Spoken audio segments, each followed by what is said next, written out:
Mustache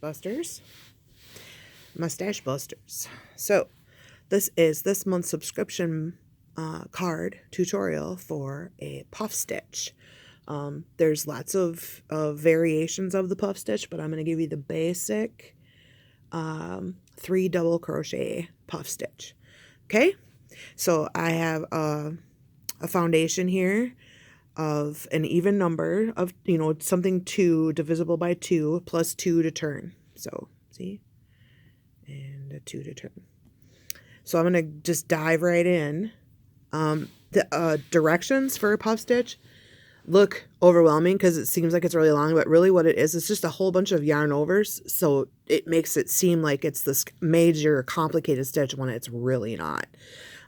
It also makes it seem like there's a lot of counting, but it doesn't take very long before you're like in your head, you're not even paying attention and you're doing it. So don't despair. All right, here we go. So basic 3 double crochet puff stitch. You yarn over, insert the hook into the stitch you want to go in, yarn over, pull through. So I have 3 loops on. Then I yarn over, insert into the same stitch, yarn over, and pull through. I'm going to scooch these chains back a little bit, just so I have a little more room to work and so they don't get too tight to the row, okay? So now we have 1, 2, 3, 4, 5. I'm going to yarn over, and I'm going to insert one more time, yarn over, pull through, okay? So now I should have 1, 2, 3, I let them get a little tight, you guys, 4, 5, 6, 7, okay? Now I'm going to yarn over. This may be a fail because see how I let them get really tight? There's like no gap whatsoever in the hook under it, but I'm going to try to follow my own directions. This might be a what not to do section of the tutorial. So I'm yarning over, and now I'm going to pull through all 7 of these loops, okay? And the best way to do that is not with your hook like this. It's with your hook spun down a little bit as you go through. However, if you tip it at any angle, it's going to catch on some of the loops, but not all of them, and make a mess, and it's just a pain. So try to get the smooth practice movement of it being spun down and go straight through. And if it does this immediately, it's because your stitches are too tight. See how what not to do to you? There you go. So we're just gonna back out of it. Too tight, evidenced by the fact that it's really hard for me to get out of it. Okay. I'm gonna back out of it. And we're gonna try that again. Do.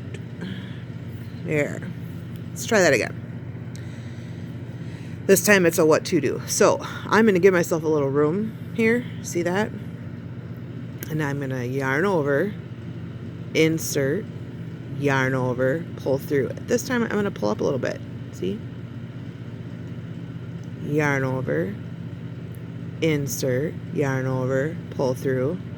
Keep it an even tension on them. Not one isn't way bigger than another one, but I've got some distance between my row bottom and some wiggle room inside there.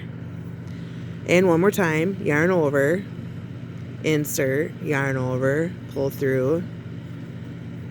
Okay, this time when I yarn over and pull through, it's going to glide like, see, like nothing. And then one quick little chain on top closes it up, and there you have a puff stitch.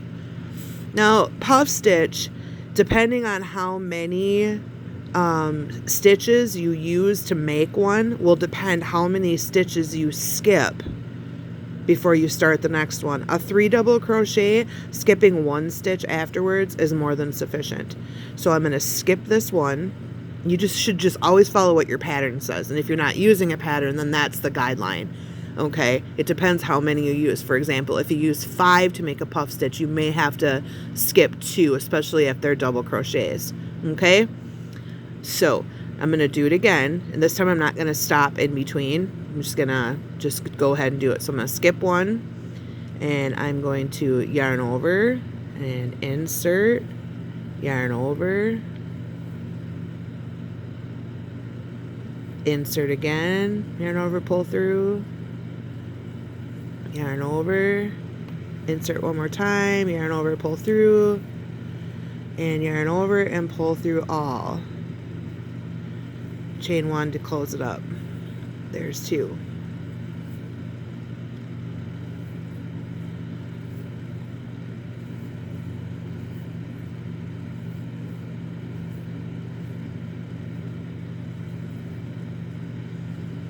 And as you can see, as you get going, you sort of develop a nice little tension to it, okay? And again, if you can't pull it through, it's too tight. It shouldn't be that much of a struggle. Let's do a full one, okay? Yarn over, insert, yarn over, pull through, yarn over, insert, yarn over, pull through, yarn over, insert, yarn over, pull through. See how that whole long paragraph of instructions is just really reduced to something that's super quick? Now, if you do this and you do catch a little bit, you can try, like I said, spinning your hook down just a little bit, but don't sit and fight your yarn. It's just not worth it. It's easier to just start over. And I'm not going to tell you that this doesn't happen when you're puff stitching correctly. It does. Sometimes it's the yarn itself.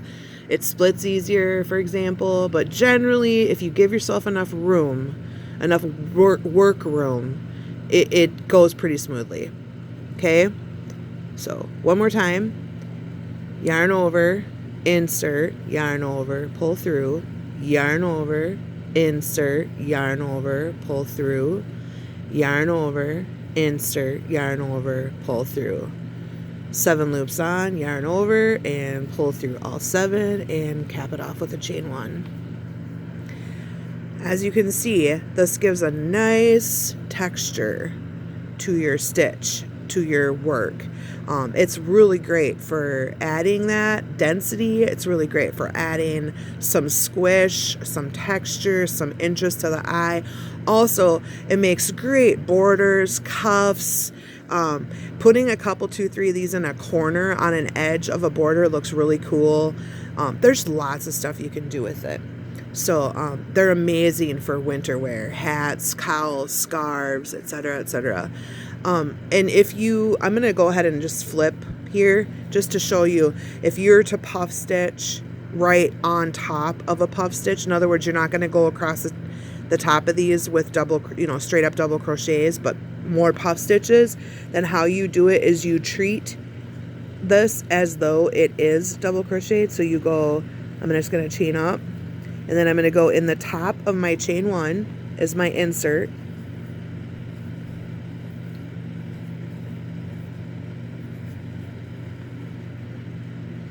And I did that too tight, so I'm just going to back out.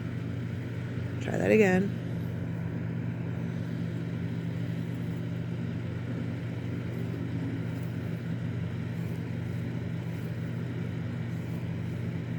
So I'm going to do a puff stitch there. Oh my gosh, it's catching. I hate it when it catches. I got it though. And then there's a space in between, see?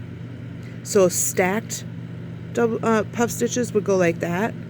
If I was doing staggered, I would have double crocheted here and then went right over to the space and done a puff stitch. So basically there you have it. I have someone at the door, so I have to go. But that is the tutorial on puff stitching. I love you guys. I'll see you soon. Thanks. Bye.